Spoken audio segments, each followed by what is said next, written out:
In this video, we will be discussing the loss of loved ones and grief. If you are experiencing or have ever dealt with grief, please know you're not alone. Thank you. Welcome to episode 6 of After Duty Hours. As always, the disclaimer is that this podcast has no affiliation with Ramstein Air Base, U.S. military branches, or the U.S. government. Now, we have a very special guest with us today. We have Charmaine Kelly. That's me. We are so excited to have you. I mean, my team couldn't express how excited we were to have you on this podcast. Oh, thank you so much for having me. I decided to turn this way just a little bit because, I'm getting a little older, so I'm getting a little bit of a double chin. So I'm going to turn this way so they don't sit there and watch that the whole time. There we go. Don't worry about that. I know my wife has told me a little bit about my sideways posture. She's like, why do you do this so much? Yeah. I'm like, I don't know. It's a gaming thing. I don't know. You got to get into You got to get into it. Get into it. Yeah. So I want to ask, what do you think about the podcast so far? Have you seen a little bit of it so far? So, yes, I actually did. On the day of the opening of the den, I got a chance to see it, and I was feeling that, man. You guys are so professional. Thank you. Like even YouTube, shout out YouTube. Thank you. Yeah. Even watching it, you all built this from the ground up. I'm in here watching this. It's not too much. It's not too little. And then look at this professional equipment.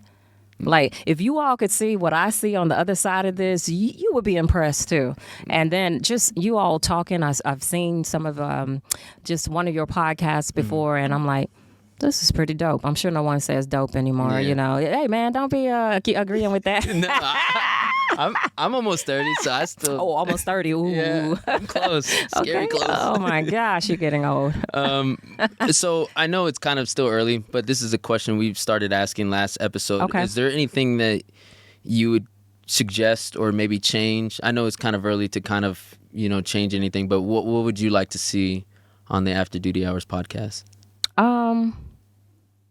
What would I like to see? What do I think would be most beneficial?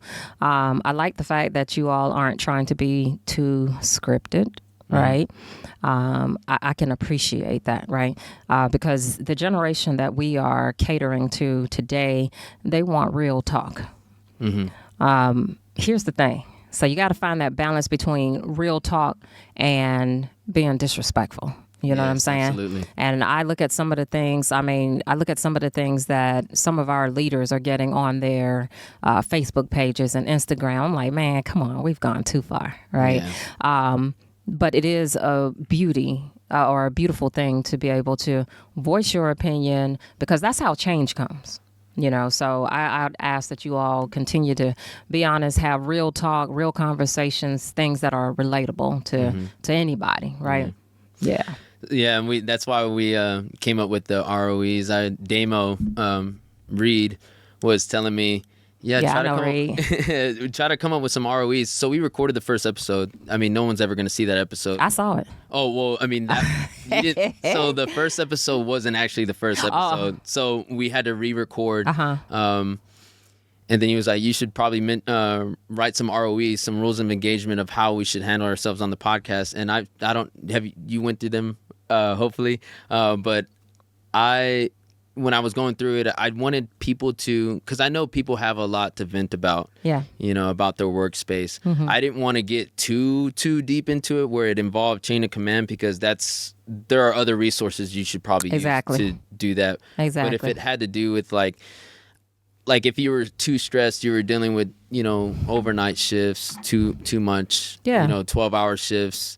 I mean, that's something that we can talk about, how can we make you feel better or, you're just kind of venting out. You're not blaming anybody, but you're just telling that it's tough work and what you're trying to do to, get through it and whatnot.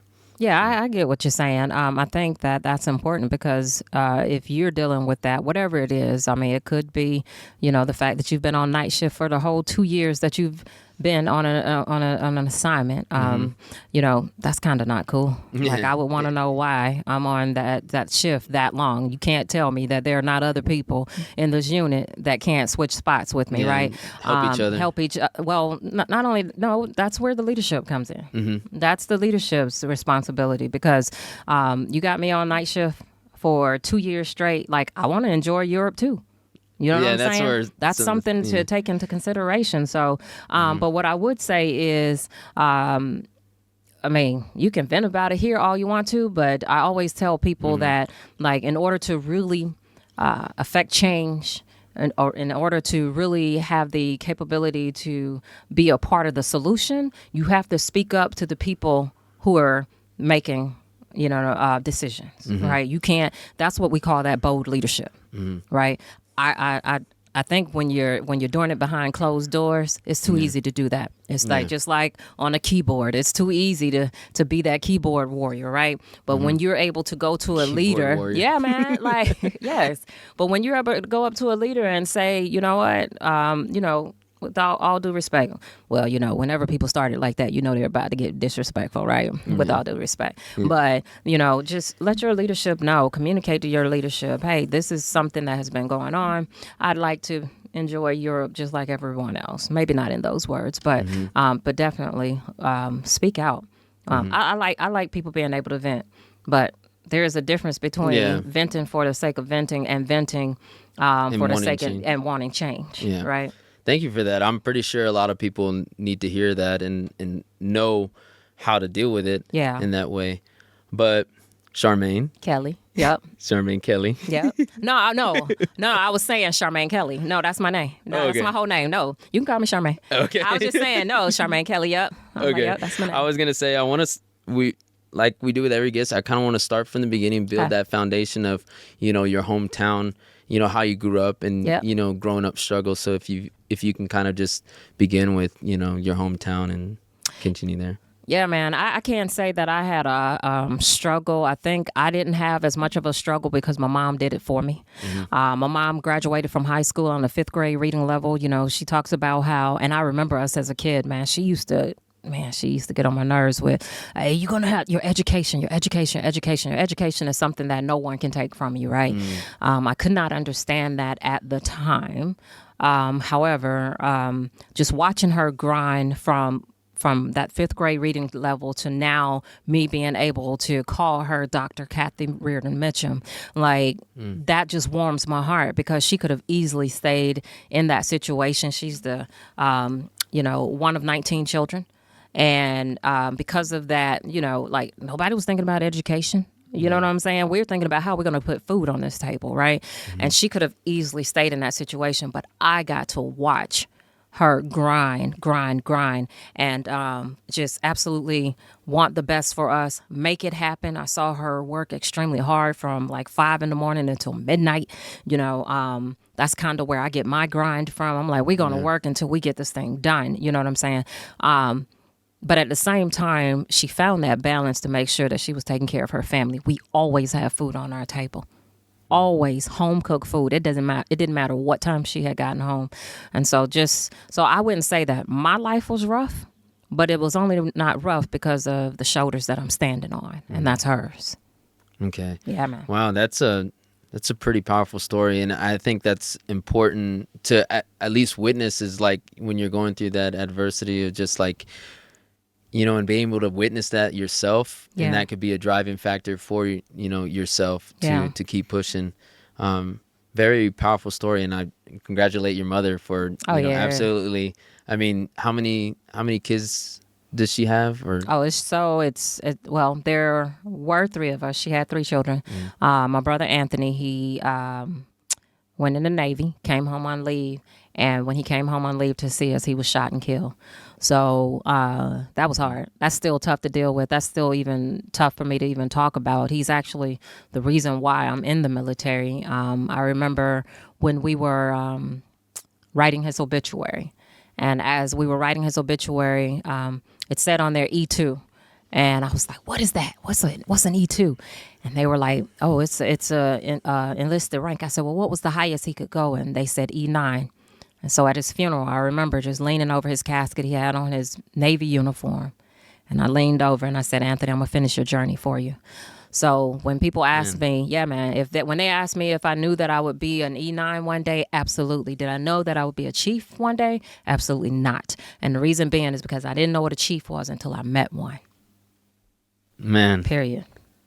Man, I was gonna tell you later down the line why you joined and Yeah. how you joined, and man, that's really Yeah. tragic. I'm really sorry to hear that, and Yeah. you know, kudos to you. I mean to say that you finished his journey is just like it's very powerful, and I think, you know, we're not gonna get into it yet, or we could, and that because each episode we want to hit like a hard hitting topic that, you know, everyone can take from this podcast. Like every podcast is different. You had one talking about, you know, starting a business, Yeah. keeping consistency in the gym, the importance of I not need to go drinking and listen to driving. that one. Yeah. not drinking and driving one. Yeah. I got that. Trust me. Yeah. Listen, we're not doing that. You hear what Yeah, I'm saying? no, we got ADD. We got well. Let me talk about that. Let me talk okay. about that. And more. Armed Forces Against Drunk Driving is not an Uber service. I have to put that out there. You know, I hear us talk about, oh man, we picked up 566. That means that you cannot tell me that 566 people did not start out with A plan. a plan. Okay? We will have some people that will start out, actually have a plan, but we need to save that service for them. If you're walking out of the house and you're catching a train or a bus or getting somebody to drop you off at the club or the bar or wherever it is, and like, yo, pass me that AADD number, so I can have it at the end of the night. That is not what that program is for. You know what I'm saying? That's not what that's for. And we're taking up spaces, for the people who really, really need it, But anyway, you weren't talking about that. I'm sorry. No. Go ahead. I think that's I know Amanda would appreciate that. I actually took home like 311 people home, and then it was, I'm not going to say any names, but there were repeated, like, I see where she was coming from. Like, it's supposed to be the plan B after plan A has failed. It's not supposed to be plan A. Right. And you'd be surprised. There are some people that are trying to use this as a taxi service. Oh, too. I know, because I know how expensive the taxi services are. Yeah, Right? and they were like, I was like, Ramstein to K-Town, and like it was near all the bars, and Amanda was like, absolutely not. I got it, man. I get it, man. I know. And like those taxi services are expensive, extremely expensive. But something that we've done, we've asked, to see if we could partner with the taxi services to see if we can get some type of discount or, some kind of partnership between them and one of our agencies on the installation. Like we've been looking for ways to help out. But in the meantime, like we got, I don't mean to put a plug in, but we got like Heroes. That's open now. They got some pretty decent food. You know what I'm saying? Yeah. And I mean, if you have to go to a bar and you live on base, like utilize that service. And if you are off base, like, come on, y'all, let's start coming up with a plan. Yeah. Yes. Most definitely. Those were very tough nights for me, and I just did my best to kind of, do what I signed up for, was to help anybody who, whatever call came through, I was gonna help them. Yeah. Whether it was like 5:55, and that's happened so many times. Yeah. Appreciate you. Thank you. Seriously, appreciate it. I've heard about you, by the way. Oh, I've heard really? about you. Yeah, man. Yeah, man. Yeah. I'm like, man, he's out there grinding. And the thing about what you're doing, you're not doing it for show or for anybody to know that you're doing this. Like when people are out there and they're doing things because they love to do it, trust me, everybody at the highest level will hear about it because you're doing it because you love to do it. Yeah. You know what I'm saying? I got really good at staying up too. Yeah, don't do that. You gotta take care of yourself. Well, I mean, now I'm sleeping at a good time now, but Yeah. it's like I adapted to stay up because that's the toughest thing about that. Yeah. Some people fall asleep while on the job. Come on. And like I don't blame them. It is tough work to stay up until like 4 a.m. because you're moving and moving and moving. But yeah, I just love to do it. And at some point, people started remembering me when I picked them up, and like That means they're using the service too much. Yes, but it kind of it made me feel like, I don't know. It made me feel like I had purpose. Yeah, and I was like, people in the chat were like, "Hey, people were asking for floors over here," and I was like, They're requesting rides now? Oh, they're cutting up. and I was like, We know. Listen to me. If you're requesting a ride up front before I'm you off, go guys. out, he's off on every third Saturday. I'm just kidding. But before we get into that hard hitting topic, I want to continue with just so you're leaving soon, right? Yes. In Germany. Yes, I'll be out of here on July 20th. So we got you right at the door. Got me on the, yeah, when we heard about that, we're like, oh snap, this needs to happen right now. So we're glad that it happened. Thank you.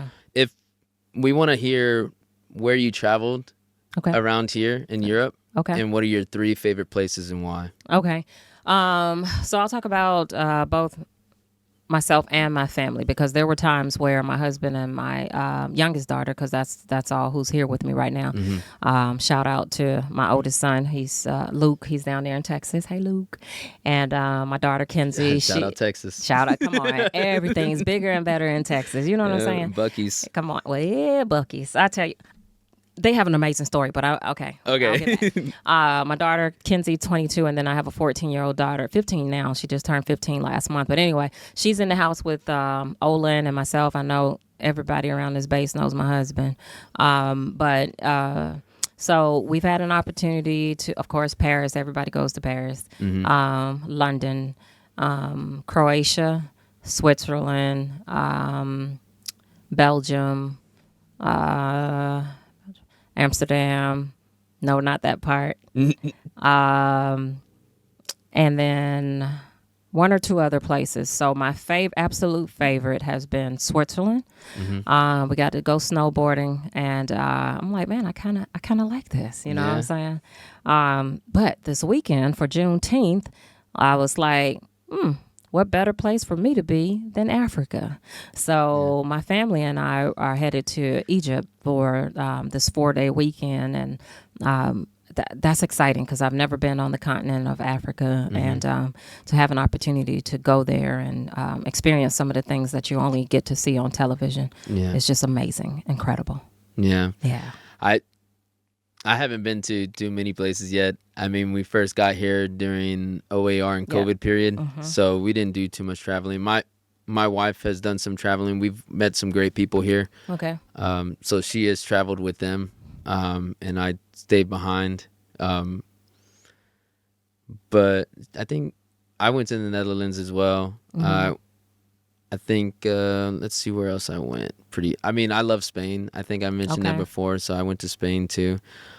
But back to you on your favorite place, snowboarding. Yeah. So was that your first time? Yes. Or how many times? That was my first time. Yeah. And because my daughter, she's gone a couple times with one of her friends. And so she talked me into it. And I'm like, you know what? I need to just live life. And I did it. And I fell and I got back up. And I fell and I got back up. But you know what? I just kept trying. Yeah. Did you ever get the hang of it to where you were like going for a good 30, 40? No. I took that one last plunge where my leg was this way, my body was this way and that way. I was like, come get me. It's time to wrap it up.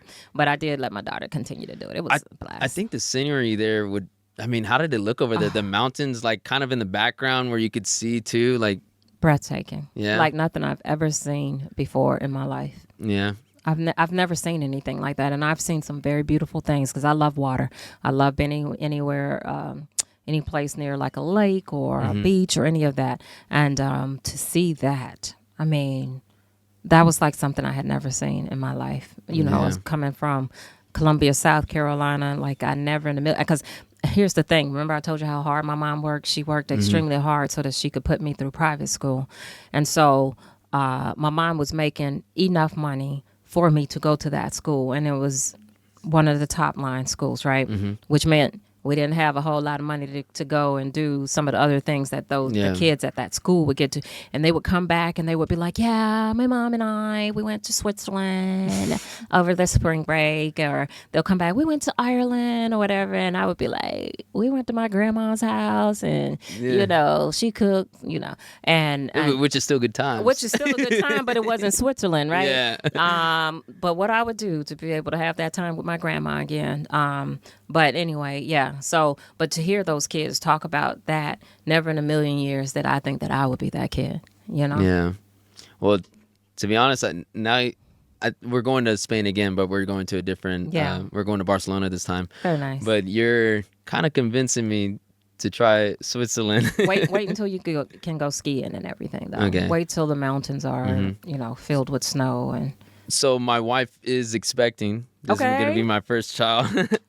So that's January 9th, they said that. Yeah. So she's going to be very pregnant, I guess, by So I that don't time. recommend that. Yeah, but this is our last year. Okay. Mine is March 2024. Okay. So I don't know. We'll see. Maybe she could. I don't know. Maybe it's too cold. I don't know. We'll talk about it. But that's something that I would want to experience too. I mean, I'd probably drop the ball of doing as much traveling as I Yeah. should have done here. Mm-hmm. But that's me and my wife. We got to experience what we got to experience, Yeah, and then man. we just keep moving forward from there. Yep. Um, And what's cool is it doesn't matter what you've done in the past or have not done in the past. The only thing that matters is what you decide to do from here on out. And that's period. That's life, period. You know what I'm saying? That's even bigger than traveling. So you're good, man. That's that same mentality I really try to have with, even before my wife was pregnant, I was preparing myself to be, financially ready and in that position to be a father, because I was like, man, like if I'm struggling to give my wife that time in the volunteering and stuff, how am I going to do my wife and the child? So it's stuff that I have time to adapt to now. Mm-hmm. And I'm trying to take some stuff out my plate and just kind of keep it strictly the podcast. Yes. But, that's that mentality I'm trying to have is, what I got now, and I'm going to keep trying to do better than yesterday. Yeah, let me say something to that, though. I heard something that you said. You said something about volunteering and you're going to stick to doing the podcast. I was telling somebody the other day that, we are really not looking for the airman of the volunteer of the millennium. Like that's not, you know what I'm saying? Like, that's not a thing. You know what I mean? So it's like, find that one thing that you really, truly are passionate about, that one thing that you absolutely love doing, and do that. You know what I'm saying? And do that. Like, there's nothing worse than somebody who's always gone from their job because they're trying to volunteer for everything. There's not even enough room on the new EPBs for you to even put all of that volunteer work anyway. That's true. You know what I'm saying? So, like, let's figure this thing out. We have some things that we really need to be focused on right now with our job, with our mission, and all of that good stuff. So take care of that first, right? Take care of that first when it comes to the Air Force, and then do that thing that you love, right? But ultimately, you want to make sure that you have a peace of mind. You're taking care of yourself, and then from there, you need to make sure you're taking care of your family. You know what I'm saying? Because at the end of the day, when you hang up this third thing, this military service that we're doing, which I'm appreciative of everybody's service, but when you hang that up, this is still going to be there, and you're still going to be there. Or at least that's the hope, right? Yeah. Because this will still go on. That's how I feel. Yeah, man. You have a lot of great things that I can appreciate you saying, and that's why one of the reasons we wanted to invite you on is because if we are attracting maybe an audience that doesn't go to your page and watch your Share Cola or anything, they can hear it here. Some great advice. I mean, that's something I needed to hear the previous year whenever you can say it. Go ahead, man. It's all good. Well, it was like I was just volunteering a lot, and I was not in my job as much as I should have been. Okay. And it was just something that I needed to learn, and I did learn it. Hence why I fell in love with AADD, because I didn't have to worry about volunteering during the work hours. I just, once the weekend came, I was like, all right, I did my job. Now it's time to go volunteer for, AADD and have fun.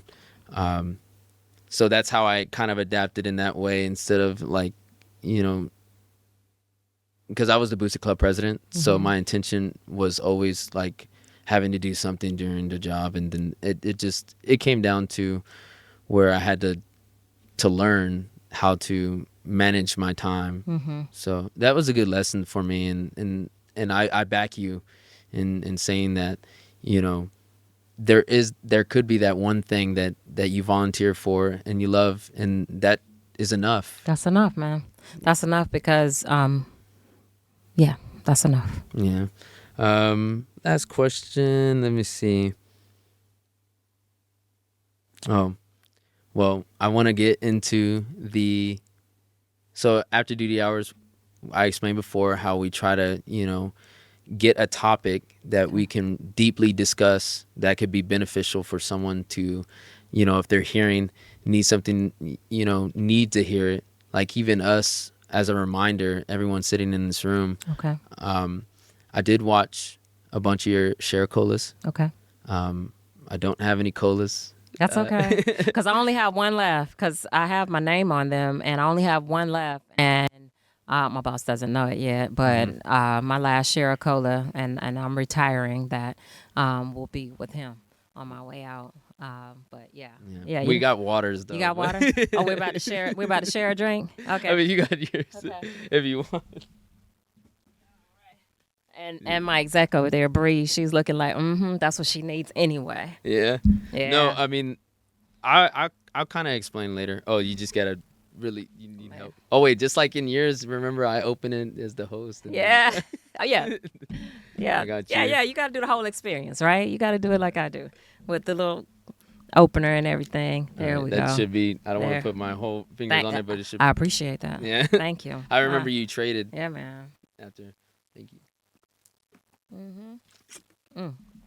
Refreshing. Yeah, I need that. Y'all got some flavor to pour in it? I'm just playing. Yeah. Well, I mean, I was wanting to do the cola. Yeah, no, but I don't drink like anything other than water. Yeah. And I don't eat candy and I don't eat chips. I haven't done that since my birthday in October, and I'm trying to go a whole year without doing it. Oh man, that's so good. Yeah. So I was talking to my wife. I was like, man, should I share a cola with her? No. And then, spit it out on the side, I guess. I don't know, just for flavor. But just mouthwash it and then spit it out. I was like, oh, that's good. Don't compromise who you are, man. Yeah. But water. So back to share a cola. Okay.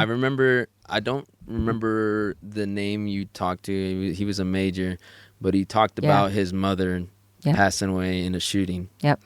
And you briefly mentioned that your father passed away. Yeah. So I hope it's okay. But You can talk about it whatever you want. It's fine. I wanted to say, in your Share Cola talk, you had mentioned that your father has passed away.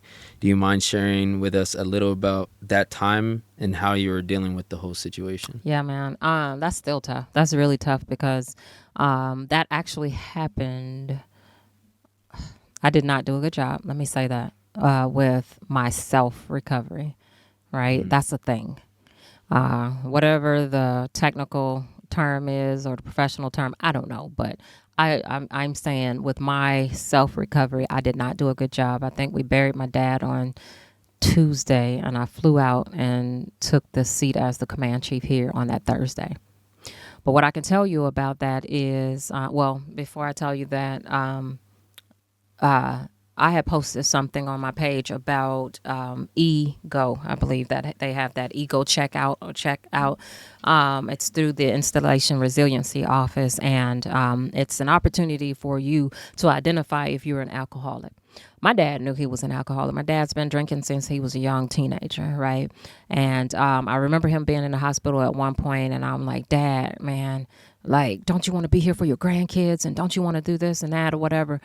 But not realizing at the time that, alcoholism that's a disease. And just like any other addiction, whether it be to something as small as gaming. I was just about to say gaming. I ain't meant to step on any toes or anything. But what I'm saying is, like, where we look at other people's addiction, we may have our own, right? Mm-hmm. It's like that Kanye song, if you remember it. Which one? It was one of his earliest albums. He says it's like addiction to cars, money, women. You know what I'm talking about? Yes, early Kanye. Yeah, early Kanye. Yeah. I like me some early Kanye. I listen to early Kanye while I'm cleaning up, man. So my dad, he was an alcoholic. He ended up ultimately, so I outprocessed Charleston, the 437th as the command chief there. And I outprocessed, and the day that I outprocessed, I got a phone call, said, your dad said his stomach is hurting. We're going to take him to the hospital. I said, okay, no problem, because I'm in South Carolina. Mm-hmm. I'll just drive there, go see him. I drive there, and my stepmom said, hey, they're going to let you in the hospital. It was during COVID, so they weren't letting people in there. I was like, okay, cool. They escorted me up there to my dad, and I'll never forget.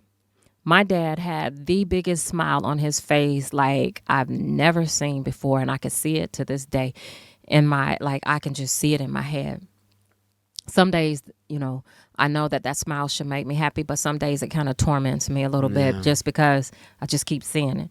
Yeah. Anyway, I came around the corner. I had on my uniform. I literally had just out processed, and then the doctor comes in and he says, y'all know what's going on? And we were like, yeah, he needs to stop drinking. They said, no, he's got about 2 weeks to live. And in that moment, he's still young, and so in that moment, I mean, I'm just standing there because, you never think that that's going to happen to you. And exactly. And so, we stayed there, and then we buried him on that Tuesday. I came here, which was, because I'm like, oh, this team needs me. This team needs me. Came here, rushed here, and before you know it, the next 4-day holiday that came up when I wasn't grinding, because I hit the ground running. And when I wasn't grinding, I found myself balled up on my kitchen floor, and no one knew it. Like, bawling. Like bawling because I just didn't give myself time to heal. And then another time I was at the dental clinic, and an airman was taking care of me, and I was looking at her, and she was talking, but I could not hear her because in that moment, like, just the sadness just came over me. And then it kind of clicked to me like, okay, that airman does not want that. That's not what, this airman is excited to see you. They don't want that, and in that moment I had to package myself back up and move it to the side or whatever. And then I got back to my office, and Miss Fisher was there or whatever. And I just fell on her shoulders and just started bawling. But I say all of that because I did not give myself time to recover. I did not give myself the time that I needed to heal. And I'll say this also, if your family member has an addiction, I need you to go look it up, find out how it is that you can help them, because telling them to stop, that's not it. You know what I'm saying? Like, telling them to stop, that's just not it, But yeah, that was not cool. Yeah. Whenever you said you weren't kind of prepared in a way, can you kind of expand on what you mean by that? Yeah, I'll tell you. I was just talking to my best friend the other day, I did not take the time, because I remember us sitting there. We had gotten him back home because we didn't want his hospice to be in the hospital, because at the time you couldn't go visit. Yeah. So we were like, just bring him to the house. And so we took him home, and I remember, not wanting to say anything negative, or, because in my head I still was believing like, oh man, he's going to recover. He's going to, or I don't want to speak negative things over him, instead of me taking that time, to say, you know what, Dad, you've been an amazing dad, just or slow down and realize the situation. Yes. Or just take the time to acknowledge what's happening. You know what I'm saying? Like, this is happening. Yeah. And that's why I wanted to have the discussion today. It's like, I know it gets deep when we talk about death, but there was a point in time where I thought my grandma was going to live forever. Yeah. And I was already out of high school. Yeah. And I was thinking like that. Mm-hmm. And then, long behold, it happened. And that's a story I want to share later. But I kind of wanted to get into the kind of, we can tie this in of how, you took the time to talk to your dad in those moments, and appreciate what he's done, and, just kind of make him feel good. Yeah. In my experience, I've never done a good job with contacting my parents. My wife holds me accountable by always talking with both my parents and her almost every day. So it's like I come home and she's on the phone. It's not that I stray away, but it's just like, she does a good job of contacting them, which, allows me to talk to them. Mm-hmm. This helps remind me that I should enjoy every little time that I have with them. Yeah. Most active duty members and spouses lose so much time with family, especially those who are overseas. I'm not saying everyone neglects this time, but sending a text or a phone call never seems to be an easy task for most. What do you think that most people struggle with to keep contact with their loved ones? Why do you think that is? Why? Because we always think that we have more time. Yeah. That's what I think. I see, so on my daughter's phone the other day, it rang and it said Dad. And it's exactly the same because it's the exact same phone. So when I saw that, it reminded me of when my phone would ring and it would say Dad. Yeah. and I would push the red button because I would think, oh, I'll call him back. Yeah. I'll give him a call back, knowing that I mean, in that moment, like, what would it have hurt just to hear his voice and let him hear mine? Yeah. You know what I'm saying? And even I'll call you back. Or I'll call you back, Dad. You know, like, come on. Nobody's that important. Nothing is that important that you cannot take the time, push that green button and say, hey, you doing okay? Okay, let me give you a call back. Because tomorrow is not promised to anybody. Right. And so all of these days where you're like, so now when my mom calls, I'm pushing that green button. I don't care if it's in the middle of the night, because I do have to keep telling her that there's a time difference. Right. But I'll push that green button like, Mom, you good? I mean, like, everything okay? Okay, let me call you back in the morning. Love you. You know what I'm saying? Because you just never know when that last time is going to be, you know. Yeah, because they didn't ask for you. I love that so many of us are serving our country and we're giving that time to our country, right? I love that, and I appreciate your service and everything. But you do need to make sure that, like, you got to take time for your family. Yeah, absolutely. I mean, I think so. The pie chart of why I do this podcast is many things, but one of them is new, and it's my dad. Yeah. He says, I love listening to your podcast. Oh. He says, it's like you're talking with me. Like, he's listening to, you know, it's like I'm talking and he's just listening what I have to say, and that's how he's keeping up with me. Yeah. So I that love if that. you're listening, which I know What's you your dad's you would, name? Renee Flores, the same as Renee me, but Flores. he's senior. Okay, senior. All right, Renee Flores, senior. Thank you for that affirmation. I love that. So, I mean, I'm ashamed because I do it too. Like I won't text my mom or my dad until maybe I need something. And it's not that I don't love them, but I don't know why that happens.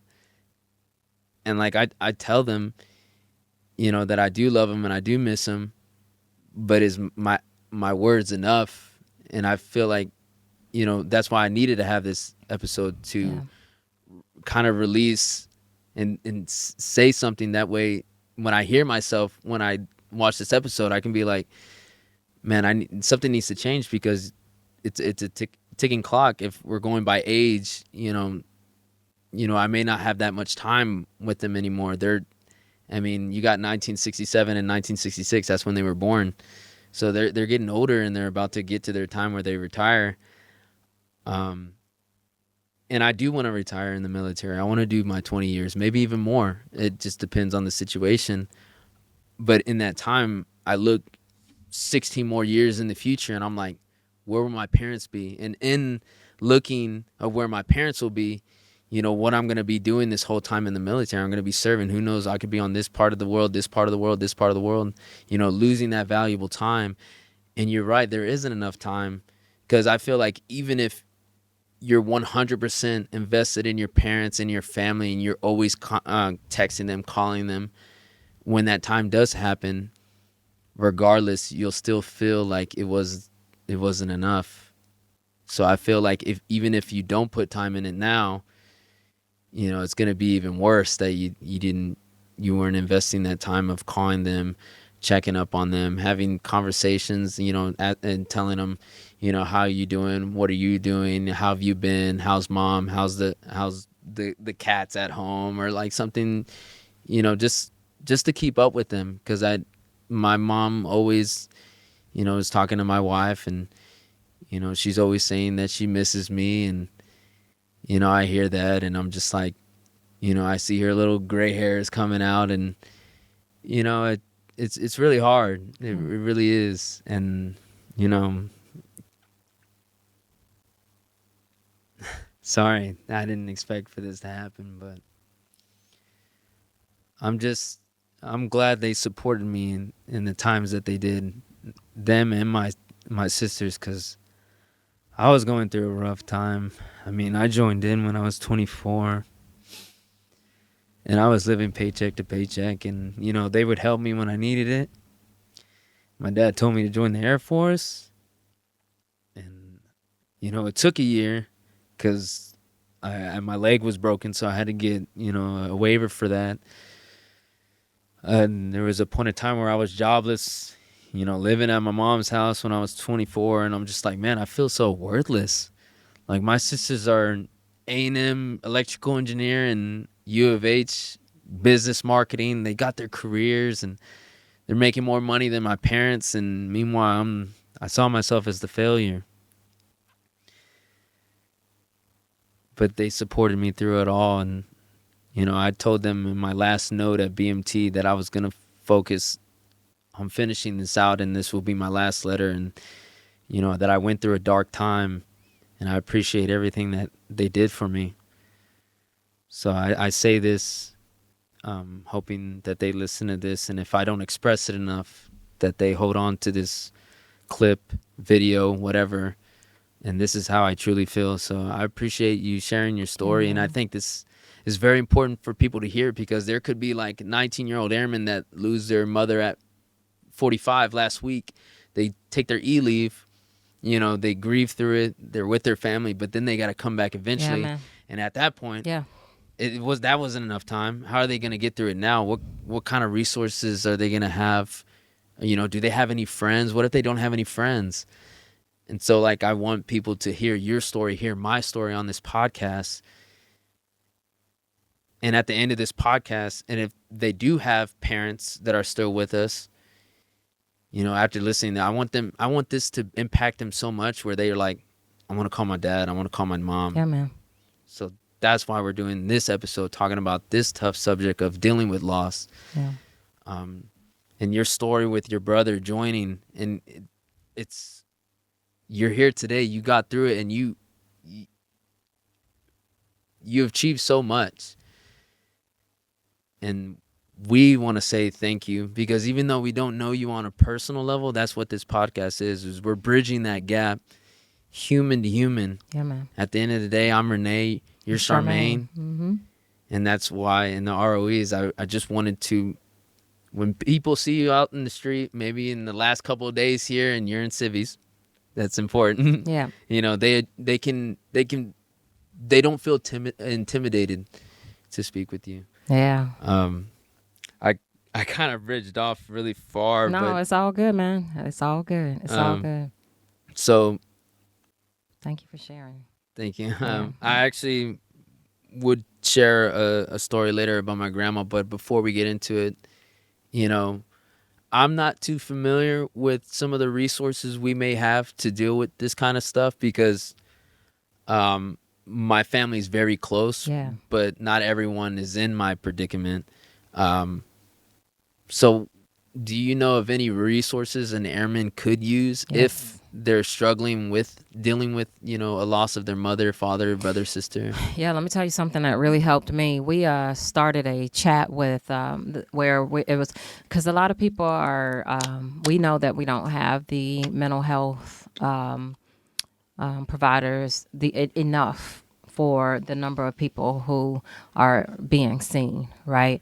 But what we also know is that there are other means. They have group counselings that people can go to, but also I'd say something that helped me was Life Talk. We started doing Life Talk, where it's just a group of people that gets together and just talk. There are, like, you could be going through what you're going through. I could be going through what I'm going through. Her something else, him something else, and it didn't matter. It was just people coming there and just talking. And I'm gonna tell you, and I didn't care what the rank was. We didn't use any names in there, and I'm truly hoping that we're able to slide that over to the den, actually, and start, bringing that from over at the MFRC over to the den, so that airmen can have a space where they can talk to other people who are going through. There you go. Right. And, just a set time. Hey, this is our time for us to come here, and we could talk about whatever it is that we, excuse me, that we want to talk about. You know what I'm saying? And get that out of the way. Because, I was in there boo-hoo, snotting, crying. I didn't care who was in there, because I started talking about my dad, because I needed that. right? Yeah. I didn't care who was in the room, but I needed that. And that wasn't even professionals that were in there. It was just one human being to another human being, like you and I are in here talking right now, because you never know who's dealing with what you're dealing with, exactly. right? And we all, we deal with our things differently, but we even had some people that came in there and they wouldn't say absolutely anything, but it helped them because they were there and they realized that they're not alone. Yeah, exactly. Yeah. That's kind of where I wanted to get at, is just like, those who are listening, you're not alone. We've all dealt with that, and look out to your peers, and to those peers that are not dealing with this at the moment, look after them as well. Make sure that they're okay, because that's the mentality that I kind of changed into. I started, instead of, so there was an airman that was, this is a ridiculously short story, but I wanted to ask why this airman was late for like the third time this week. But instead of being upset with him, I just kind of said, "Hey man, you good? You've been showing up late. Like, are you sleeping good? What time are you going to sleep?" Yeah, man. And like, it was crazy because I remember this is a throwback to BMT. I don't know if they showed this video, but it was dang, what were those videos called? Whenever it was a What Now Airman. Yeah, there was this What Now Airman about this girl showing late all the time, and then it turns out she was being blackmailed. But at the lower rank, people were like, why is she always late? Like, the supervisor always allows her to come late and whatever. And so they were looking at it straightforward of what it was. And so I don't know how, but I thought about that, and I was like, I should be asking this airman, is he okay? And he said like he's having trouble sleeping. I said, well, you should probably go to medical. Call medical, schedule appointment. Now, I'm in no leadership position, but I mean, he's a peer. So like, I was just like, so that's my advice to, people who are out there is, look out for one another. And that's, again, why this podcast is here. 'Cause it's like, one thing that we have in common is we're all in the military, and especially those who are stationed here, we're all in here in Germany together, and possibility, everyone has left something behind in the States, whether it be family, anything. So get to know one another, and the den is open now. And so you don't have to travel very far. You can just, hang out here, see who's here, and get to know people. It's the best way. I mean, honestly, I went to college for a little bit. It kind of feels like college. If I was a dorm airman, I was like, man, this just feels like college. This is the spot, isn't it? Yeah. The den is the spot, man. This is where it is, and I'm telling you, you all take need advantage to of take it. advantage of it. Yeah. Lots of hard work went into this. I'll tell you, all airmen, they built it for them, by them. They got the sponsorship. They work with contracting. They did this, right? Yeah. So like, be a part. They wanted to be a part of the solution. Mm-hmm. They wanted to be a part of the change, right? Yeah. There was something that you had made mention a little bit earlier when you said that something about people in the workstations being there for each other, right? Yeah. And I'm like, man, and it was something else that you had said about it, but I'm like, you have those people in the workstation that aren't there for each other and just being there as just to complain. I call that pigeon-like behavior, right? And so I'm like, come on, rise up. Rise up. It's time for us to be eagles. Find your other eagles. And if that is in the den, come to the den, man, because the people here are trying to do big things, go places, big dreams, or just find some people of likeness. You know what I'm saying? Come up out of those dorms. Yeah. You probably meet your best friend here. I mean, a lot of people have stories about always having a best friend. But I wanted to share. No, I'll try to share it effectively. My wife is always in my head whenever I share stories. She's like, bruh, you talk too much. So my grandma on my mom's side. Now, I didn't know my dad's side too well. Okay. He kind of grew up in a struggle as well, but he is what he has achieved now is he set his mind to it. I mean, he worked for Oak Farms. Do you remember Oak Farms? Ice cream, milk, like that company, Oak Farms. That's before my time. Yeah, how old did you say you are? I'm 27. 27. Yeah, that's before my time. Oh. He's like, yeah, right. Thank you. Thank you for, thank you for rolling. I was trying to do quick math. I see you trying to do quick math. He's doing quick math. Go ahead. Yeah? Yeah, Oak Farms. Yeah. My dad used to work there. He worked his way up to Huntsman. It's like this company. I can't say, it's like a chemical company where I don't. Okay. Sorry, Dad. I still don't know what you do, but he shows me some things. What he does, he like puts vials into like machines and they spin around. And, Okay. like, so he's somewhat as a chemical engineer without going to college. Gotcha. So it's pretty cool to see, and I'm very happy that I'm pretty impressed that that's what his thing is, and he's good at it. So, Yeah. But back to that's what I'm talking about. How that's all good. Man. Right say what you want to say. Get it I was out. like, Go ahead.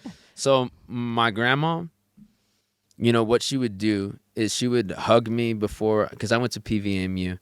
So I'm What's not that? that's Prairie View A&M University. Okay. It's a HBCU outside of Houston, Texas. It's like an hour away. It's kind of on the way to College Station where Texas A&M is, Okay. but it's like halfway. So I'm a drive home away like hour and 30 minutes. So I can come home if I want, but that gas is not something that I wanted to spend. But my grandma, I remember this one time she hugged me and she was crying instantly and she says, "I'm going to miss you."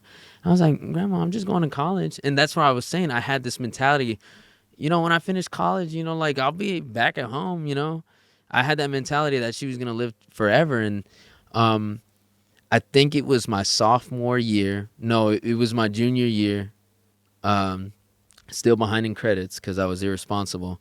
But it was my 5th semester. So by November, I got a phone call that grandma had a stroke, and that she was in the hospital.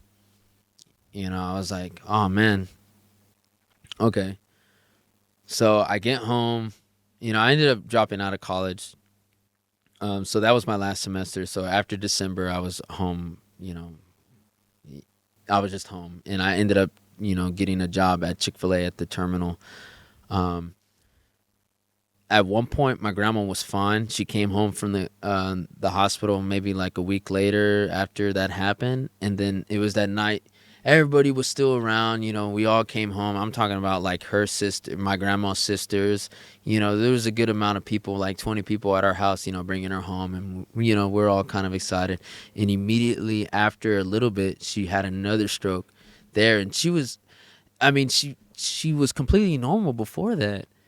And it was like, even then I had a chance to, like talk to her, comfort her. But, like I was just hanging out with everybody else. And, everybody who was surrounding her was surrounding her. So she went back to the hospital. But this was the last time she spoke and moved. So she was in hospice care for almost a year before she passed away. And I can't express the love I saw from my mom. Like, again, you had to be there to see it, just like with you witnessing your mom working really hard to give you the career or push her children forward.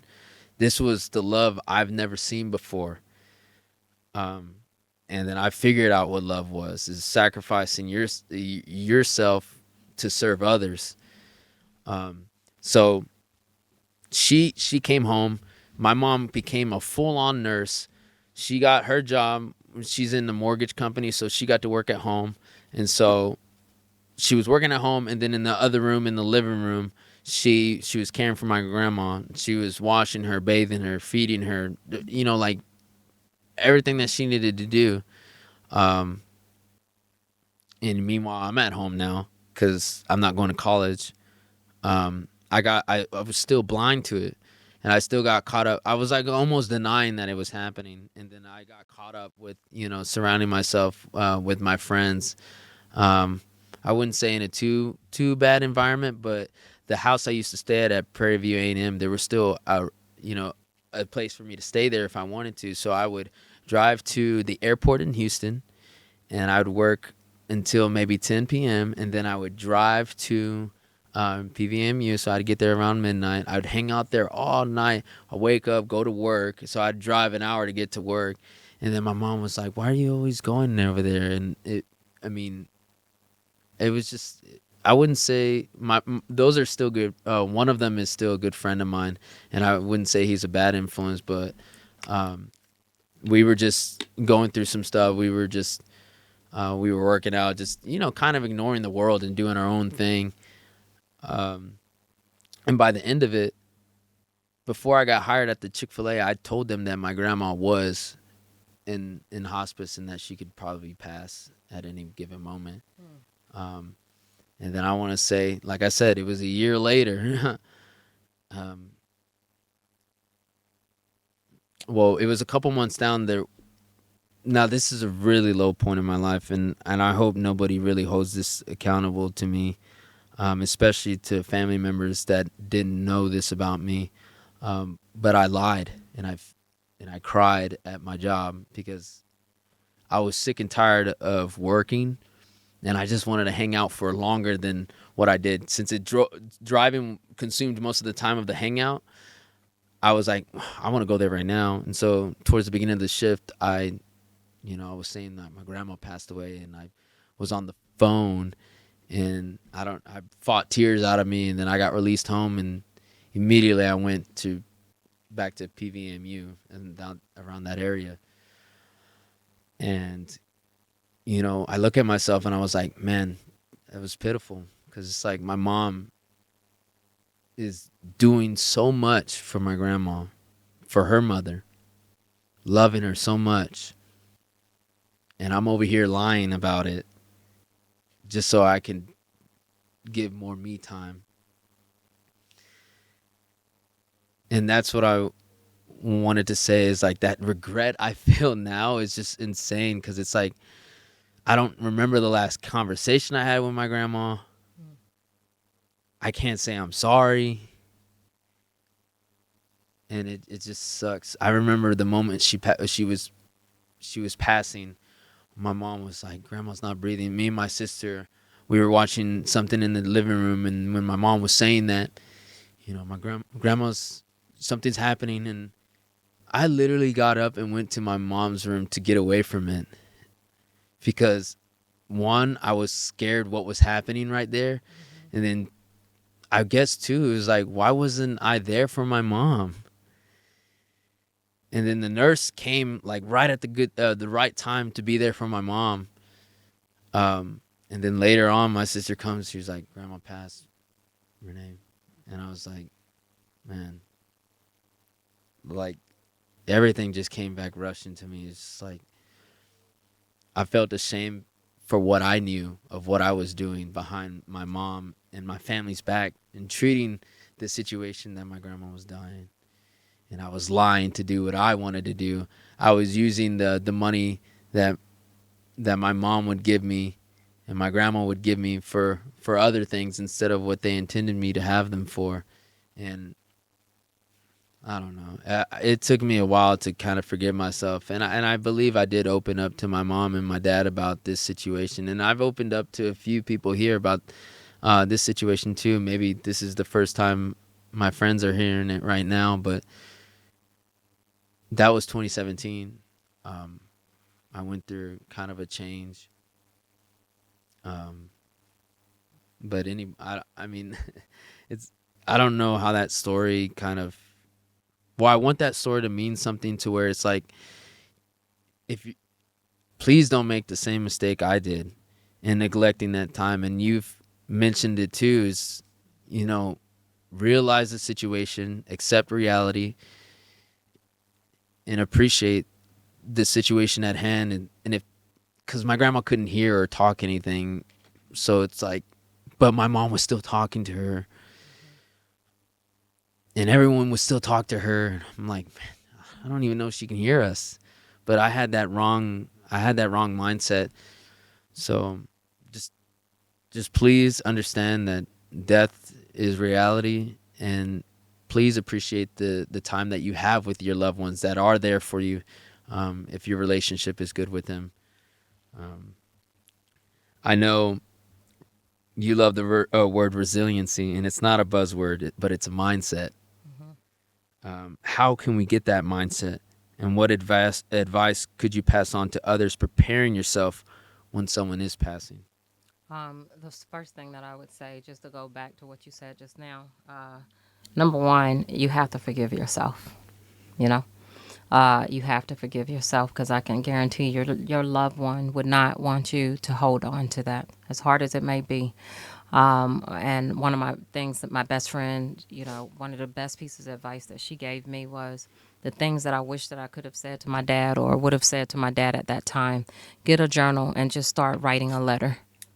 Just start writing everything that you wish that you would have said to him. You can file it away. You can, whatever you want to do with that letter. But sit down and write that letter so that you can get some closure. Because until you do, you won't be able to get closure, and give yourself the permission to forgive yourself. Mm-hmm. As far as resiliency, as far as like bouncing back after the passing, I would say give yourself time.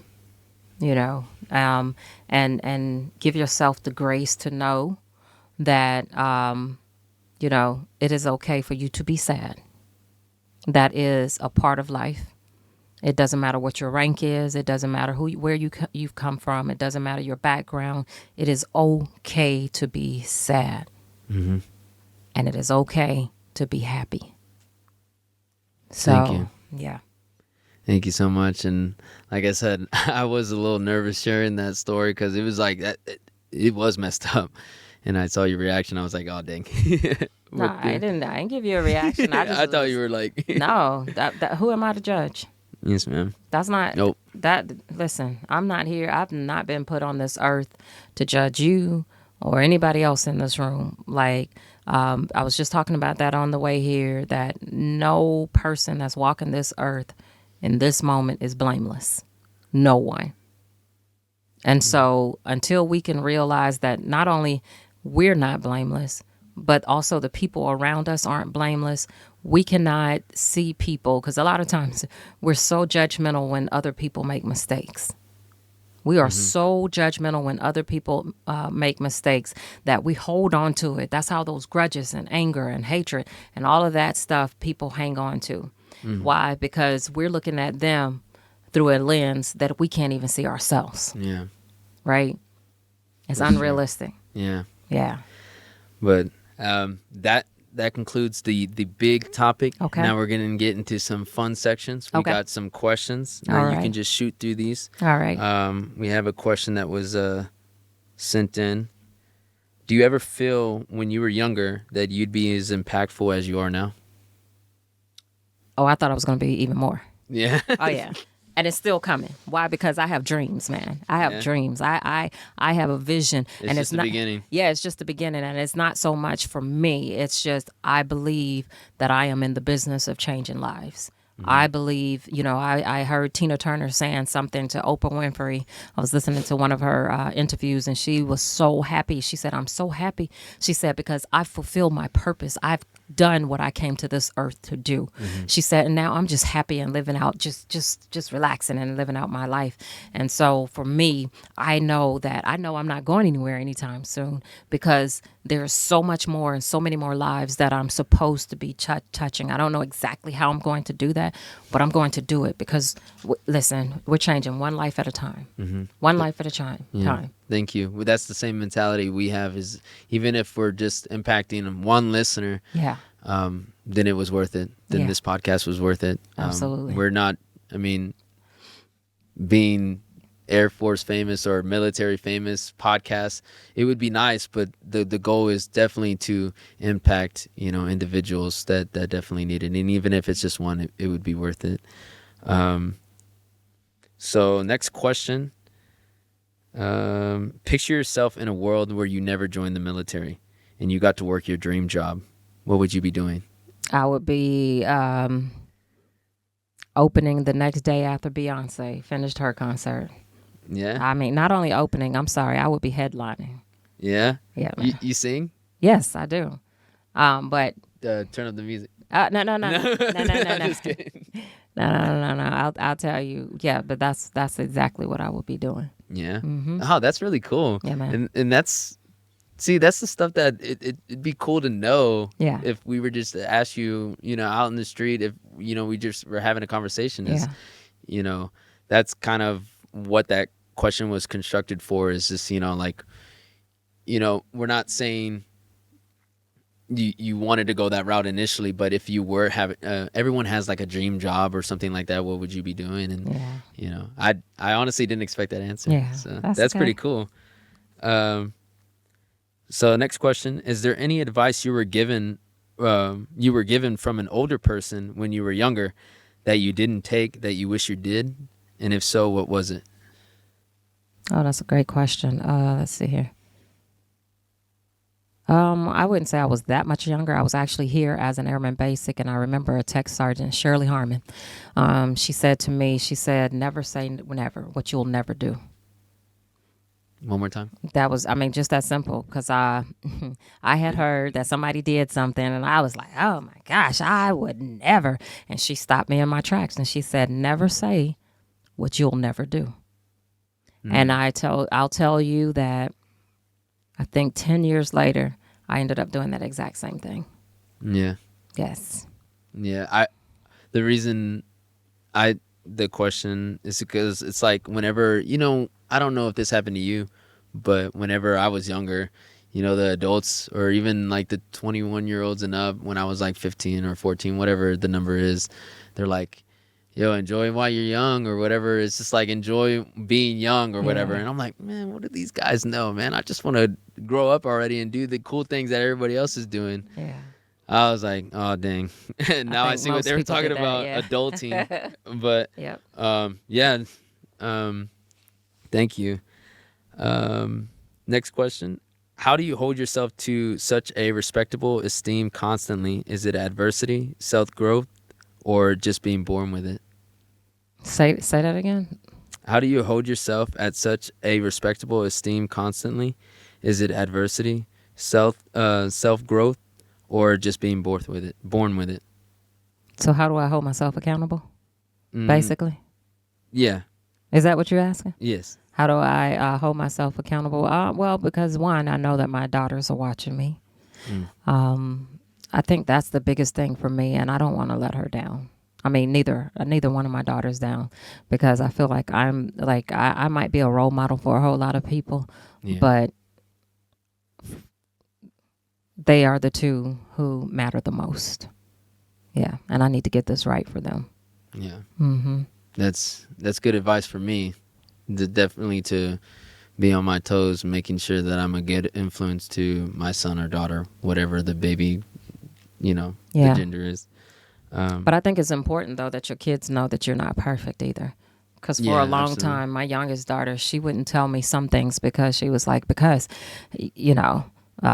just didn't want to disappoint you. I didn't want to, and I'm like, what are you talking about? Like, where y'all getting this from? Why do y'all think I had this perfect life?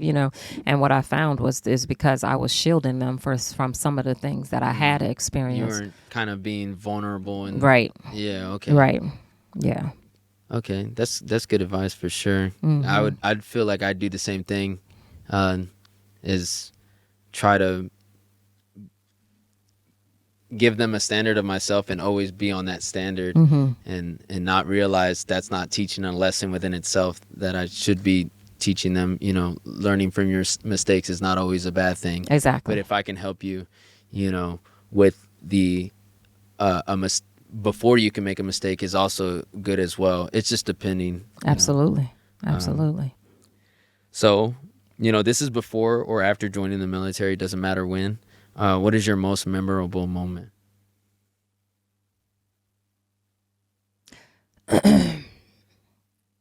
Well, I won't say the first thing that popped in my head because it relates to my oldest brother. So let's see another second memorable moment, most memorable moment. Oh, that's so good.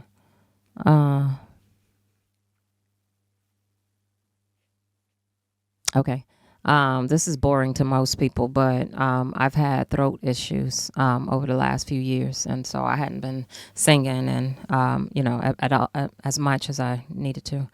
And we had the AFSA conference, Air Force Sergeants Association conference. I think that was last year or something. And they asked me to sing the anthem, and of course I shied away from it because I'm, just scared that my voice might crack or do something because it's been the way it's been. And I heard myself, and I finished. And when I finished, like, it wasn't like a vain moment, but it was I'm so proud of you, girl. Yeah. I am so proud of you. And because it sounded pretty amazing. Yeah. And I was shocked to hear that because I hadn't heard that in so long. And so, man. Yeah. That is the most recent memorable moment. That's pretty cool. Yeah. Last question is, people want to know what your SoundCloud is. My SoundCloud? What is that? It's where people post like their own music where you don't get copyrighted and stuff. It was worth a shot. It's not really a question, but we're still trying to. So what is that? What does that mean? Oh, so SoundCloud is an application. Okay. You know how like Spotify? Yeah. Basically, like if I were to get like a Beyonce song and then take out her voice and then put my voice on it, if I post that on Spotify, I could get copyright striked for that and get sued for that. But if I were to do it on a free platform like SoundCloud, am I getting this right? Like that's where most like mixtapes are posted, like to where people can like post like still instrumentals that are familiar, but they're putting their own lyrics in it. So like we were just saying like, so yeah, so we were like, if you post you're singing, that would be cool. But oh man, we understand. That's good. Yeah. I'll have to give you that the next time I'm on here. We'll see. Awesome. That's good. So, episode 6, we finally got a skit for our guest to participate in. I'm ready. Let's do it. One. If you can give me the bag. So this is Mexican candy roulette. So do you like candy? Candy. You don't eat candy. You told me you can't eat that. So I'm not gonna participate in this with you, but I've seen. Well, how you gonna have people on your show and you don't participate? All right, let's do it. Okay, so. Wait. Okay, go ahead. Okay, so my wife. Wow. I'm not gonna mention the names because I'm nervous and I feel like I could botch some of the names. All right. But. Yeah. We got the Lucas Squinklies, Salsagettis. So the name of this, I wouldn't say it's a game. And you feel free not to eat all of it. You can just taste it. All right. And you have a water. Okay. That's why you got this water. Yeah. So this guest or the guest will participate in a test tasting Mexican candy. I'm ready. Let's then do it. Rate them from least to most favorite. So I would say start out with this one. I feel like this is a setup. Nah. If you don't like it, you don't like it.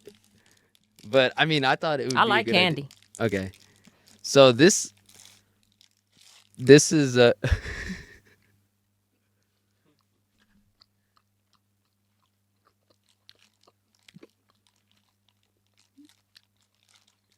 initial thoughts? Is this some kind of cayenne pepper or something? No. It's not spicy. So actually, I know this candy. I can't pronounce it, but it's a candy that you put in like mangonadas, like in. You must have not tasted it. It is spicy. It is? Mm-hmm. Nah. Yeah. What's your spice tolerance? Oh, I can go. Okay. Really? Oh yeah, I got a grown woman's mouth. All right, what's the next one? I'll tell him. Okay, this one. I like some candy. The Squinkles. This one's the watermelon flavor. This is. I mean, let me rinse that out so I can make sure I can taste it. I forgot what my wife compared it to. That's pretty good. I wish I could taste it. Then I could tell you, or you'll probably tell me. But that's one of my wife's favorites. This one? Yeah. I can't really tell. I mean, Mexican candy is known for that kind of kick of like a chamoy and kind of taste like. I see what they're doing. They're doing here. It's like a watermelon flavor. Yeah. Oh, yeah, that's pretty good. So far, this one over this one. Mm-hmm.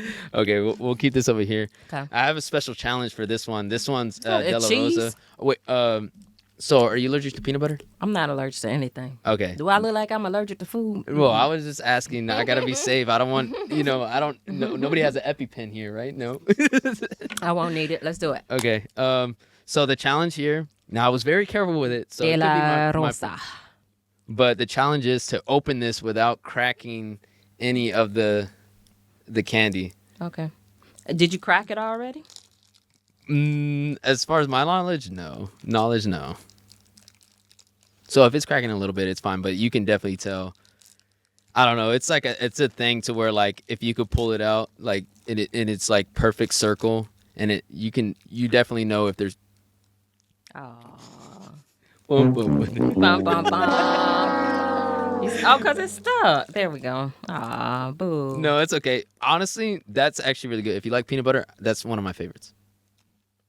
It kind of like melts in your mouth. It's good. Yeah. It tastes like Reese's. Yeah. Like Brie. Oh, but you can't eat that, huh? What time is it? What time is it? That's pretty good. Okay. Yeah, that's good.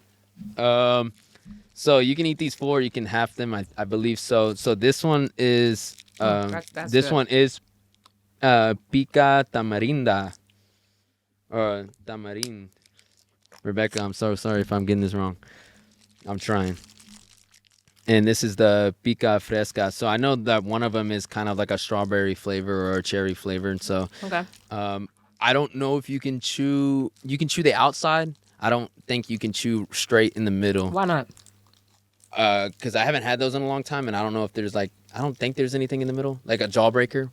I don't think there is. It's probably just tough at the way beginning. Well, it's just a dry raisin. No. This is a raisin. Do you need You need something to throw it out? I don't like the taste of this one. Yeah, okay. This is a raisin. Here, you can use this bag. Oh man, maybe this one's. Ugh.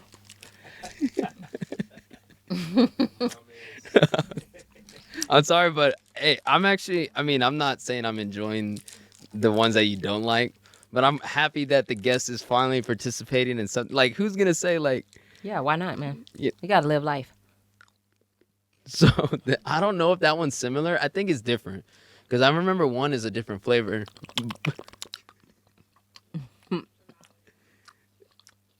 Looking pretty good. Yeah, that one's good. Mm-hmm. But you, like I said, you don't have to eat the whole thing. You can spit it out. All right. Just okay. I'll kind of remember the wrappers.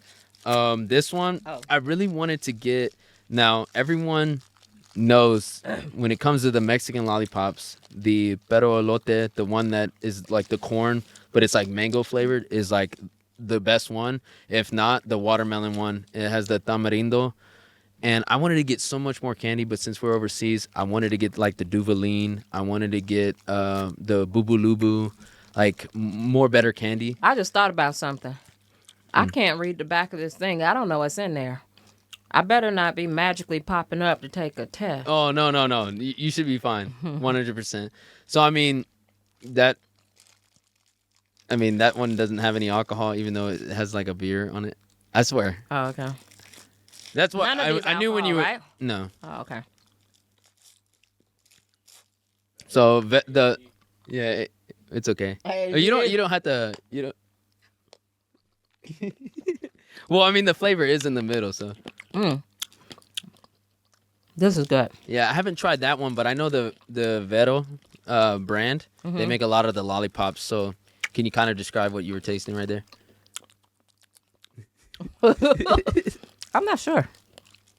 I don't know what that is. It's like a root beer. No. Is it like a soda? How's it sound in there? I don't know. I'll keep it. Huh? Because you can hear it. Yeah. This was one of my favorite ones. That's spaghetti. Mm-hmm. What does it taste like? Spaghetti? So I want to say it kind of resembles this one. Like it's kind of the same one, but there's Different texture. There's a chamoy sauce that you need to add it onto it. So like you don't have to eat all of it, but I would. I like candy. I would suggest that you put the chamoy in there. Where's it's on it? the bottom. It's in the yellow package, like it's a mustard, but it's not mustard, I swear. So, I mean, to be honest, that's yeah. I don't like sauces. Yeah, Sauces? I don't like sauce. Unless it's hot sauce. I feel bad that I didn't think about getting napkins. Ah, I didn't touch it. It's good. Oh, well, no, I meant like if you're like, you got the sauce on there. Yeah, it didn't give it any flavor though. Really? Mm-mm. The sound guy's going crazy. Yeah. No. It has no flavor. My heart. Yeah. Mi corazón. Mi corazón. Another lollipop. What's So this I mean, like you'll see the trend. Oh wait, of, I'm sorry. Go Huh? ahead. You're supposed to pass it to me. Oh no, you're good. You can. Here you I go. got a little excited. I'm like, No. Now I know these are guys. Y'all gotta give me slack for people who are all about Mexican candy. I know this is what I could work with. delicious. This you is know? delicious, man. Well, no, they're probably wondering like you gave her like not even the best candy. Yeah. I know they have like. Oh wow. I know they have. People love the Lucas one with the squiggly hair. Can't taste it. This. Oh dang! You probably have to bite into it, but I wouldn't do it. It's probably a jawbreaker. Oh, I was about to do it. No. Yeah, this has no flavor. Well, this So, was still a fun experience for Here's me. my lineup. Favorite to least favorite? Yeah. Oh, yeah. Here we go. Favorite. Yeah, these. Yeah, I think so. All right. So definitely the top two favorites right here. If you can see that, I'm gonna just. put it a Oh, little closer. peanut. That's peanut butter. Oh, was so dang! I good, forgot too. about that. So that's the first one. It was pretty good. Yeah, the De La Rosa. That's like pretty good. Yeah, man. I'm kind of surprised about this. A lot of people love this one, the salsa Geddes. When I put the sauce on there, Yeah. it's not a lot of flavor. Sometimes I'll be eating in one go. I'll put the sauce and I'll just one scoop, everything's gone. Oh, for real? Yeah. Yeah. But I mean, I don't. It's okay. But sorry about the little Don't. ones Why you right here. sorry? That's the whole point of the game. Yeah. Well, there you have it, folks. The only thing that's left is to give our gift. So what we try to do is give a gift to every guest. Oh wow. We did give a gift to our last guest. I know we didn't record it, but we still gave it to him. So we forgive us for not recording it. But just know Aw. that our last guest still got a gift. Oh, But there you go. that's cool, man. Thank you. So we wanted to And give of you, course, we wanted to give you two. Ah, yay! All right. Don't Yeah. open it, but you can cheers. Yeah. Cheers. Yes. Here's to you for pouring into. Right? So for pouring into your peers, pouring into the people around you, pouring into your leaders, and today for pouring into me. Here. Thank you. Yes. So any closing remarks? Anything at all to recap or anything? Not really to recap. I think we got enough. But I will say, to each of you, just know that it's okay to be who you are.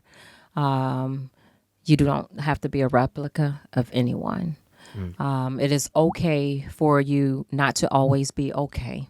And it is okay for you to say something to someone if that's the case.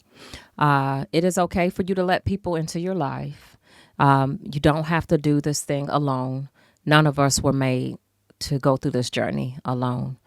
And then finally, it's okay for you to be happy. So at the end of the day, we all get to make a choice. Right? I'm not saying that you won't go through different things. You won't have certain situations in your lives. But do know that you can come out of it. And the way you respond is your choice. So be happy and find the right people to be around, Yeah. Well, thank you, Charmaine All Kelly, right. for Thank having you for having me. Yeah, I we're appreciate very, very excited to have you, and I really believe people are going to enjoy this episode. So I'm thank excited. you so much. And for those listening, I haven't suggested it in a while, but I just wanted to let you know if you ever want to see somebody on the podcast, or if you want to see anybody, be sure to leave it in the comments, and we'll work our way around to scheduling them. And then we'll interview them. If you want to get on the podcast, leave it in the comments. Let us know anything, comments, any suggestions that you may have. I know we did the Mexican candy roulette, but if you have any ideas, please let us know, and then your idea could be featured on the After Duty Hours podcast. We really appreciate all our listeners. We have 63 subscribers on YouTube. That's 37 away from 100. I've personally never had 100 subscribers on YouTube, so I really do appreciate everyone who's supporting us, listening to our episodes. And remember, we're out here to give you a voice and be a platform for everybody in the KMC area, and even everybody in the U.S. military, or even people just in the KMC community. So thank you again, and we'll see you later. Yeah. Thank you so much for having me. Thank you.